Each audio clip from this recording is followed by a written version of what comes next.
गिरिराज मंडन युगादीश्वर श्री आदिश्वर प्रभुने वंदना। कलिकाल कल्पतरु श्री पार्श्वनाथ प्रभुना चरणों वंदन।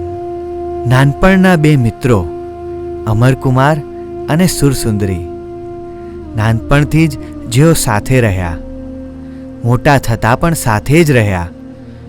क्यांक वियोगना वादळो एवा छवाया के सुरसुंदरीना माथे आभ तूटी पड्યું। कर्मोनी कठिनाई कहो के पछी वैराग्य तरफनो विहार। अद्भुत आ यात्रा, अद्भुत ए मिलन, पछी फरी विरह, पछी मिलन अने मुक्तिनी यात्रा। आजे ए बंनेनी मित्रतामां कंईक तो बनवानुं छे। भविष्यना कंईक खराब थवाना एंधाण आजे नंखावाना छे। भविष्यमां कंईक खराब थवाना एंधाण आजे देखावाना छे। पण ना, आजे कंई नथी थवानुं। चालो जोईए तो पछी क्यारे शुं थवानुं छे।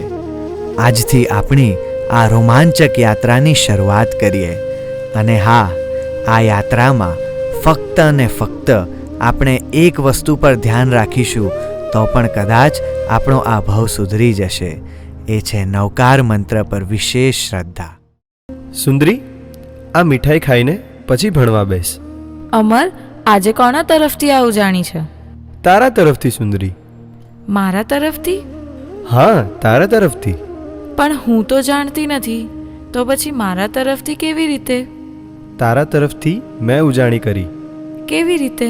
તારા ઉત્તરીય વસ્ત્રના અંચલમાં 7 કોડી બાંધેલી હતી ને? હા, હતી ને। તે મેં લઈને મીઠાઈ મંગાવી હતી।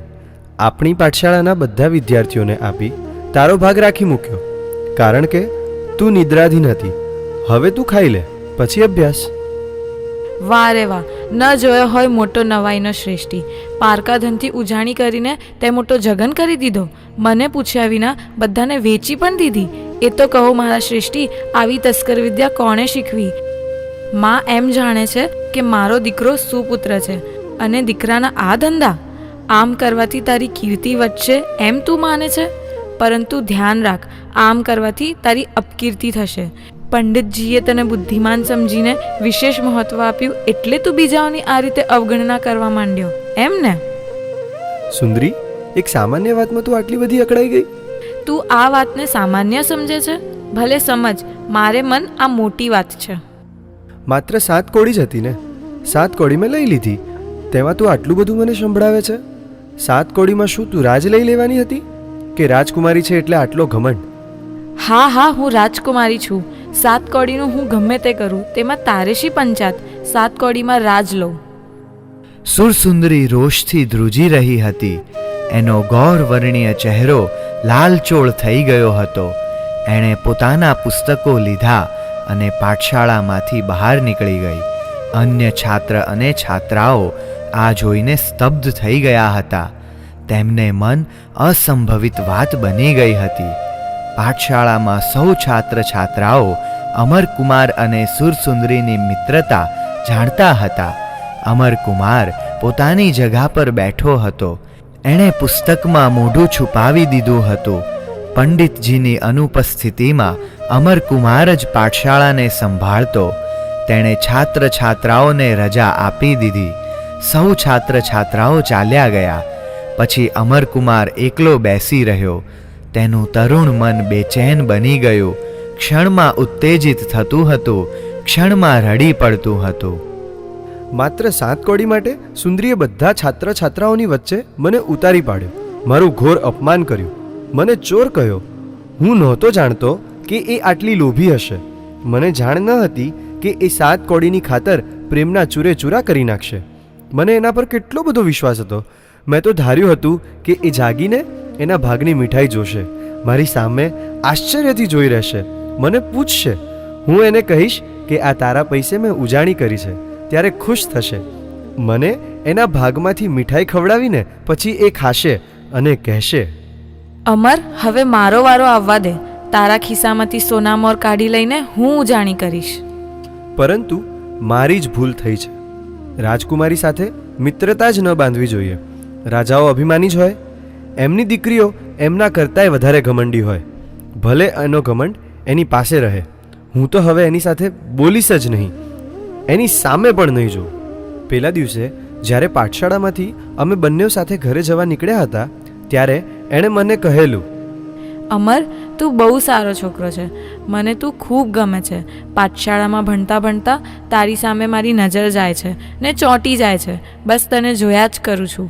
અમર, હું તને ગમું છું ને? ત્યારે મેં એને કહેલું, સુંદરી, તું મને ગમે છે, એટલું જ નહીં, તારા સિવાય બીજું કોઈ ગમતું નથી.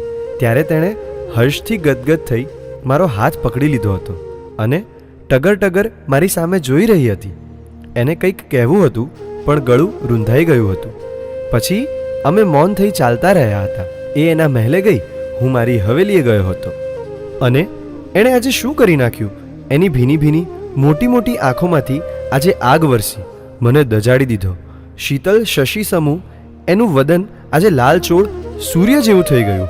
હું એની સામે પણ ન જોઈ શક્યો. એના અમૃતથી મધુર વચનો આજે હળાહળ ઝેરી બની ગયા.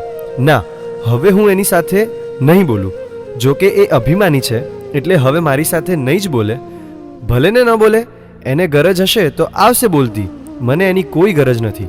હા, મારે એને પૂછીને 7 કોડી લેવી જોઈતી હતી. મેં એને પૂછ્યા વિના લીધી, એ મારી ભૂલ થઈ. પરંતુ મિત્રને પૂછ્યા વિના એની કોઈ વસ્તુ શું ન લેવાય? શું મને પૂછ્યા વિના એ મારી લેખીની નથી લેતી? મારું પુસ્તક નથી લેતી? મેં તો ક્યારેય એની સાથે ઝઘડો નથી કર્યો. રાજકુમારી થઈને 7 કોડી માટે મારી સાથે એ ઝઘડી. એના પિતા પાસે મોટું રાજ્ય છે, ધનનો પાર નથી, વૈભવનો પાર નથી. કેટલી તુચ્છતા! પરંતુ હું બદલો તો લઈશ, મારા અપમાનનો બદલો લઈશ. આજે નહીં, જીવનમાં ગમે ત્યારે. હા, ત્યારે જ મને શાંતિ મળશે. 7 કોડીમાં એ કેવી રીતે રાજ્ય લે છે એ હું પણ જોઈશ. અમરકુમારે પાઠશાળાના દ્વાર બંધ કર્યા, તાળું લગાવ્યું અને પોતાની હવેલી તરફ નીકળ્યો. તરુણ અમરનું મન વ્યથિત હતું. એના સુંદર મુખડા પર વ્યથાના વાદળ ઘેરાયા હતા. હવેલીમાં પહોંચીને એ સીધો જ પોતાના અધ્યયન ખંડમાં જઈને પલંગમાં પડ્યો. સુરસુંદરી રીસ રોષ અને ઉદ્વેગને હૃદયમાં ભરીને મહેલમાં પહોંચી. માતા રતિ સુંદરીને મળ્યા વિના એ સીધી પોતાના શયનખંડમાં જઈને પલંગમાં ઊંધી પડીને ધ્રુસકે ધ્રુસકે રડી પડી. અર્ધ ઘટિકા પર્યંત એ રુદન કરતી રહી. આંસુની સાથે એના હૃદયનો રોષ પણ નીતરી ગયો. એનું મન કંઈક હળવું બન્યું. આજે શું બની ગયું આ બધું? મેં કેવા કઠોર વચન બોલી નાખ્યા.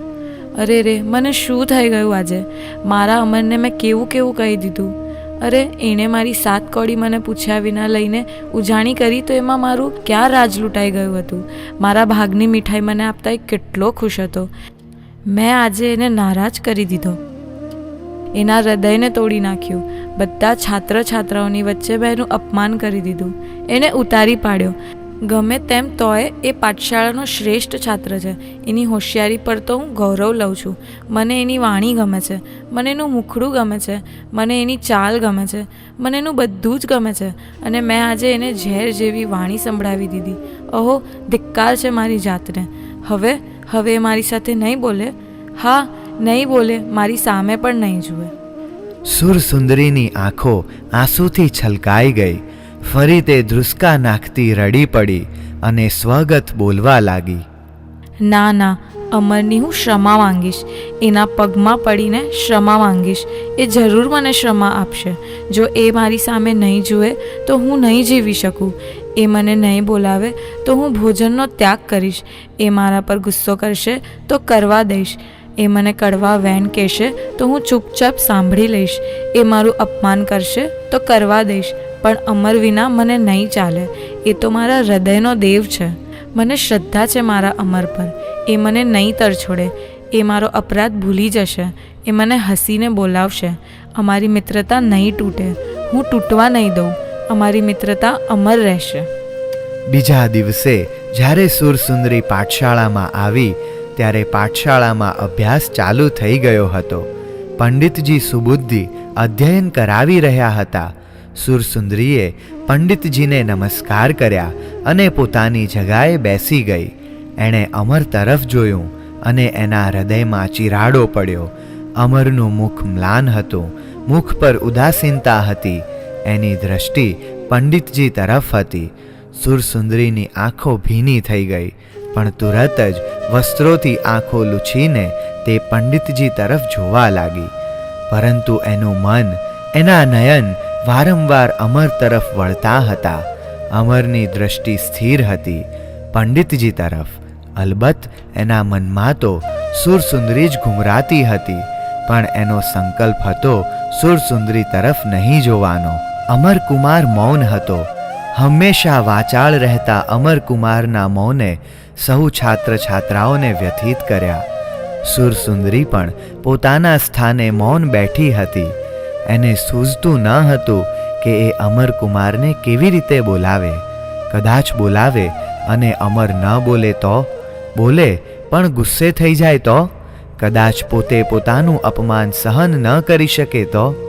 અપમાન સહન કરવાની માનસિક તૈયારી કરીને આવેલી સુરસુંદરીનો પોતાની જાત ઉપરનો વિશ્વાસ ડગી ગયો. અમર બીજા છાત્રોને સ્વાધ્યાય કરાવતો રહ્યો. જો કે સ્વાધ્યાય કરાવવામાં એને રસ નહોતો. સ્વાધ્યાય કરવામાં છાત્રોને રસ નહોતો. અમરકુમારને પ્રસન્ન કરવા, એને પ્રફુલ્લિત કરવા માટે છાત્ર છાત્રાઓ પ્રયત્નો કરતા હતા. પરંતુ અમરની ગમગીની દૂર ન થઈ, એની ઉદાસીનતા ઓછી ન થઈ. કોઈ છાત્ર છાત્રાએ મધ્યાહનકાલે અલ્પાહાર ન કર્યો. સહુના અલ્પાહારના ડબ્બા બંધ જ રહ્યા. સુરસુંદરી જાણે પાઠશાળામાં એકલી અટૂલી પડી ગઈ. કોઈ છાત્ર છાત્રા એની સાથે બોલતા ન હતા. સુરસુંદરીનું હૃદય વ્યથાથી અત્યંત વ્યાકુળ બની ગયું. અમરકુમારે આજે પણ પાઠશાળાને વહેલી બંધ કરી. સૌ છાત્ર છાત્રાઓ ચાલ્યા ગયા, પરંતુ સુરસુંદરી પોતાની જગ્યાએ જ બેસી રહી. અમરકુમાર પાઠશાળાના દ્વાર પાસે ઊભો રહ્યો. એનું મુખ પાઠશાળાની બહારના મેદાન તરફ હતું. સુરસુંદરી ચૂપચાપ અમરની પાસે આવીને ઊભી રહી. અમર? સુરસુંદરીએ ધ્રુજતા સ્વરે અમરને બોલાવ્યો, પરંતુ અમરે મુખ ન ફેરવ્યું. અમર, હું મારી ભૂલની ક્ષમા માંગુ છું. સુરસુંદરી અમરની સામે જઈને ઊભી રહી. એની આંખમાંથી અશ્રુધારા વહેવા લાગી. અમર, મારા અમર, તું મને ક્ષમા નહીં આપે? તું મારી સાથે નહીં બોલે? મારી સામે પણ નહીં જુએ? અમરકુમારની આંખો આંસુ ભીની થઈ ગઈ. સુંદરી સાથે નહીં બોલવાનો, સુંદરી સામે નહીં જોવાનો એનો સંકલ્પ બરફ બનવા લાગ્યો. એણે ધીરે ધીરે આંખો ઊંચી કરી, સુરસુંદરી સામે જોયું ને આંખો ઢાળી દીધી. અમર, મેં તારું અપમાન કર્યું છે, તું મને સજા કર. મેં તને કડવા શબ્દો સંભળાવ્યા છે, તું મને સજા કર. તું મારા પર ગુસ્સો કર, તું મને કડવા શબ્દો કહે. હું હવે ક્યારેય આવી ભૂલ નહીં કરું. અમરે પોતાના વસ્ત્રથી સુરસુંદરીની આંખોના આંસુ લૂછ્યા. સુરસુંદરીના મુખ પર પ્રસન્નતા ઝળકી ઉઠી. તેણે અમરનો હાથ પકડી લીધો. અમર, તું મને નહીં તરછોડે ને? તું મારા સામે જોઈશ ને? તું મારી સાથે બોલીશ ને? તું એકવાર હસીને મને જવાબ આપ. હા અમર, ભૂલી જઈએ. આપણી મિત્રતા અમર રહેશે. અમર, સમય થઈ ગયો હતો. બંનેનો વિષાદ દૂર થઈ ગયો હતો. પણ શું માણસ કોઈ દુર્ઘટનાને ભૂલી શકે છે ખરો?